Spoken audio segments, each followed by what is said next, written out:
ఓం నమో వెంకటేశాయ. తిరుమల శ్రీవారి ఆలయంలో ఇటీవల నెయ్యిలో కల్తీ జరిగిందని, అది జూలై మాసంలో వచ్చిన ట్యాంకర్లలో ఆ కల్తీ ఉందని గుర్తించి అప్పుడు పంపించిన ల్యాబ్ రిపోర్ట్లు ఇప్పుడు తెలియడంతో భక్తులందరిలో ఆందోళన మొదలైంది. కానీ భక్తులు ఎలాంటి ఆందోళన చెందాల్సిన అవసరం లేదు. స్వామివారికి ఆ యొక్క జూలై మాసంలో నెయ్యిని మార్చడం జరిగిందని అధికారులు ధృవీకరించారు. ఆ నెయ్యి అంతా బాగుందని మన ల్యాబ్ రిపోర్ట్ ఇవ్వడం జరిగింది. కాబట్టి దానికి ముందు జరిగిన దోషాలు అవన్నీ ఉంటే కూడా మనకు తెలియదప్పటికీ, అయినా తెలియక జరిగే దోషాలకి శ్రీవారి ఆలయంలో వైఖానస భగవత్ శాస్త్ర ప్రకారంగా పవిత్రోత్సవాలను 3 రోజుల పాటు శ్రావణ మాసంలో ఏకాదశి, ద్వాదశి, త్రయోదశి రోజున వైభవంగా నిర్వహించడం జరిగింది. ఈ పవిత్రోత్సవాల్లో సంవత్సరంలో జరిగిన సమస్త దోషాలు, ద్రవ్యలోపము, క్రియాలోపము, ద్రవ్యలోపం అంటే ఇదే, ఇట్లాంటి మనం వాడే ద్రవ్యాలలో ఏదైనా లోపాలు ఉంటే అవన్నీ తెలిసి తెలియక జరిగే లోపాలన్నీ తొలగిపోవడానికి పవిత్రోత్సవాలతో తొలగిపోయినాయి. కాబట్టి ఆ లడ్డూలు మనం స్వీకరించామే అన్న బాధ మనకు ఎవరికీ అవసరం లేదు. స్వామివారి యొక్క నైవేద్యమైన లడ్డూలు పరమ పవిత్రమైనది ఎప్పటికీ. కాబట్టి భక్తులందరూ కూడా ఆందోళన చెందాల్సిన అవసరం లేదు. అయినా మనకి ఇటీవల ఒక వారం రోజుల ముందు అప్పుడు జరిగిన కల్తీ రిపోర్ట్ ఇప్పుడు తెలియవచ్చినందువల్ల ఆ యొక్క తెలియని శ్రవణ దోషం అనేది ఒకటి ఉంటుంది. ఇప్పుడు మనకు తెలిసింది.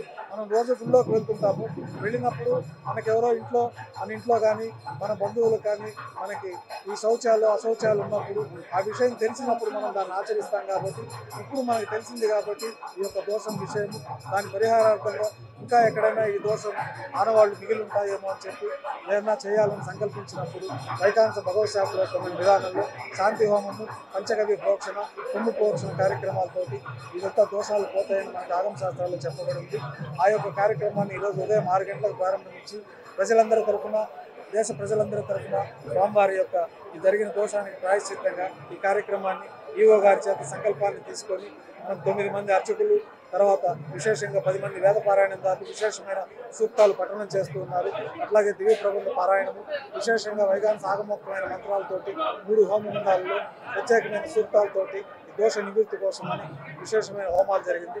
ఈ మధ్యలో ఈ యొక్క ప్రదేశాలు, వాడిన పాత్రలు, వాడిన ఉపకరణాలంతా శుద్ధి కోసమై వాస్తుతోటి ఈ ప్రాంతం అంతా శుద్ధి చేయడం, తర్వాత పంచగవ్యాలు అంటే ఆవు పాలు, ఆవు పెరుగు, ఆవు నెయ్యి, ఆవు యొక్క పేడ, ఆవు యొక్క మూత్రానికి ప్రత్యేకంగా పూజలు జరిపి అదంతా కూడా ప్రోక్షణ చేస్తే సమస్త దోషాలు తొలగిపోతాయని మనకి ఆగమ శాస్త్రాల్లో చెప్పబడింది.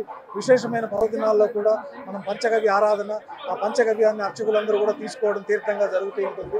ఎందుకంటే దేహశుద్ధికి ఆ యొక్క ప్రకరణాన్ని మన ఆగమాల్లో చెక్కబడి ఉంది. ఆ యొక్క పద్ధతిని కూడా మనం ఇందులో చేసి ఆ యొక్క పంచగవ్యాల ప్రోక్షణ వాస్తుతోటి ఆ ఉదయం కార్యక్రమాలు పూర్తయ్యాయి. తర్వాత విశేషంగా హోమాల అనంతరం పూర్ణావతి పూర్తయింది. పూర్ణావతి పూర్తయిన తర్వాత గర్భాలయంలో స్వామివారికి ఈ దోష నివృత్తి కోసమై విశేషమైన ప్రసాదాలన్నీ కూడా నైవేద్యంగా సమర్పించి అక్షరారోపణ కార్యక్రమం, తర్వాత పవిత్రమైన కుంభజలాలంతా కూడా ఈ యొక్క ద్రవ్యాలు వినియోగించిన ప్రాంతాల్లో ప్రోక్షణతో ఈ యొక్క సమస్త దోషాలు తొలగిపోతాయి. భక్తులందరూ కూడా లడ్డూ ప్రసాదాల్లో కానీ ఇతరత్ర దోషాల్లో కానీ ఎలాంటి భయభ్రాంతులు గురి కాకుండా స్వామివారిని దర్శించుకోవచ్చు, యథావిధిగా ప్రసాదాలన్నీ స్వీకరించవచ్చు. గతంలో స్వీకరించిన వారు కూడా ఎలాంటి దోషాలు వారికి ఉండవు. ఎందుకంటే స్వామివారికి నైవేద్యమైంది, పవిత్రోత్సవాలు పూర్తయినాయి, ఆగమం ప్రకారం ఇవన్నీ జరిగాయి. కాబట్టి మేమందరం కూడా ఎంతో ధైర్యంగా ఉన్నాం. జరిగింది చాలా బాధాకరమైన విషయం అయినప్పటికీ భగవంతుడికి మనకు తెలియకుండానే పవిత్రోత్సవాలు ముందు జరిగింది, తర్వాత పవిత్రోత్సవాల తర్వాత మన ప్రసాదాలంతా యథావిధిగా స్వీకరిస్తూ వచ్చాం. అట్లాంటి ఆందోళన గురి కావాల్సిన పని లేదు.